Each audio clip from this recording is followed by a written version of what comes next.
السلام علیکم دوستو. پچھلی ویڈیو میں ہمدم کشمیری کے حالات زندگی کے بارے میں اور ان کی غزل کی ہم نے تشریح کی تھی. ہم نے اس غزل میں یہ پڑھا تھا کہ ہمدم کشمیری جو ہیں انہوں نے کشمیر کے شورش زدہ حالات سے متعلق جو ہیں اپنی شاعری میں کافی بات کی ہے. کشمیر کے جو خراب حالات رہے ہیں ان کا ذکر جو ہے انہوں نے تقریباً اپنی شاعری میں ہر جگہ پہ کیا ہے کسی نہ کسی انداز میں. تو اسی سلسلے کی ایک کڑی ہے اور ایک غزل ہے، غزل نمبر 2 جو آپ کے نصاب میں شامل ہے، اس کی تشریح کرنے کی اس ویڈیو میں ہم کوشش کریں گے. غزل کا پہلا شعر ہے. غزل کا مطلع ہے: ایک بھی موسم میرے اندر نہ تھا اور آنکھوں میں کوئی منظر نہ تھا. بہت سادہ الفاظ میں انہوں نے اپنے دل کی حالت کو بیان کیا ہے، اپنی اداسی اور ویرانی کا ذکر کیا ہے، اپنی زندگی کی جو خوشیوں اور امنگوں سے جو محرومیاں ہیں، جو ویرانیاں ہیں، ان کو بڑے خوبصورت انداز میں بیان کیا ہے، بہت سادہ الفاظ میں بیان کیا ہے. تو فرماتے ہیں کہ میری زندگی میں کوئی بھی دلچسپ موسم موجود نہیں رہا ہے، یعنی کوئی بھی ایسا موسم نہیں ہے، کوئی بھی ایسا وقت نہیں ہے ایک طرح سے کہ جس میں میں دلچسپی لے سکوں یا جو میرے لیے دلچسپ ہو یا جو میرے لیے اچھا ہو. میری آنکھوں کے سامنے کوئی ایسا منظر، کوئی ایسا نظارہ نہیں ہے، کوئی ایسا خوبصورت منظر نہیں ہے جو یاد رکھنے لائق ہو یا جو دیکھنے لائق ہو. میرے دائیں بائیں تھی پرچھائیاں، میرے ہاتھوں میں کوئی پتھر نہ تھا. کہتا ہے کہ میرے دائیں بائیں جو ہیں، یہاں پہ پرچھائیوں کا مطلب ہے کہ یہاں پہ ہر طرف ظلم و تشدد ہے، یہاں پہ ہر طرف ناانصافی ہے، اور میں انہی ناانصافیوں کے بیچ، اسی ظلم و جبر کے بیچ، اسی ظلم و ستم کے بیچ، اسی خوف و دہشت کے بیچ جو ہے وہ پلا ہوں، بڑا ہو گیا ہوں.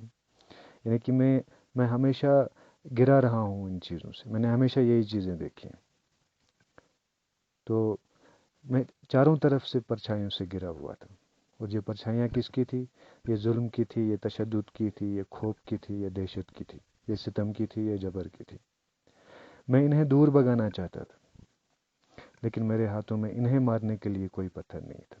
ایک طرح سے انسان کی زندگی کا، یعنی اپنی زندگی کا، جو کشمیر کے لوگ ہیں ان کی زندگی کی بے بسی کا ذکر جو ہے بڑے خوبصورت انداز میں کیا ہے. کیونکہ خوف اور خطرے کے عالم میں انسان جو ہے وہ بے بس ہے، اور اس بے بسی سے چھٹکارا پانے کے لیے کوئی تدبیر جو ہے وہ نظر نہیں آتی. غزل کا اگلا شعر ہے: خواب اپنے کیا حقیقت ہو گئے، لمس کیسا تھا کہ آ کر پے کر. کہ اگر لمس کیسا تھا اگر پے کر نہ تھا، یعنی یہ لمس کیسا تھا. لمس مینس کسی چیز کو چھو کر محسوس کرنے کی جو قوت ہوتی ہے انسان کی. خواب اپنے کیا حقیقت ہو گئے، لمس کیسا تھا اگر پے کر نہ تھا. فرماتے ہیں کہ اب تو حقیقت میں بھی خواب کی جیسی صورت حال ہے. خواب میں ایسا ہوتا ہے کہ کسی ایسی چیز کو انسان چھو کر محسوس کرے جس کا کوئی وجود نہ ہو، لیکن اب تو حقیقی زندگی میں بھی ایسا محسوس ہوتا ہے. یوں لگتا ہے کہ کوئی وجود ہے جو میرے دکھوں اور مصیبتوں کو مٹا سکے، ان کا مداوع کر سکے. لیکن یہ محض ایک وہم ہے. سچ تو یہ ہے کہ یہ صرف ایک وہم ہے، اور ایسا کوئی وجود ہی نہیں ہے جو سچ مچ میں میرے دکھوں کا جو ہے علاج کر سکے. چھا گیا تھا شہر پر افسوں کوئی، چاند جب نکلا کوئی چھت پر نہ تھا. یعنی شہر کی حالت وہ تھی کہ جب چاند نکلا تو چھت پہ کوئی نہیں نکلا. شہر پہ ایک ایسا جادو چھا گیا کہ جب چاند نکلا تو چھت پر کوئی نہیں جا سکا. میں نے پہلے کہا تھا کہ انہوں نے یہاں کے عصری کرب کی جو تشدد برے حالات تھے ان کی ایک واضح انداز میں ترجمانی کی ہے. تو فرماتے ہیں کہ چاند نکلا تھا، لیکن چھت پر چاند اور چاندنی کا لطف اٹھانے والا کوئی موجود نہیں تھا.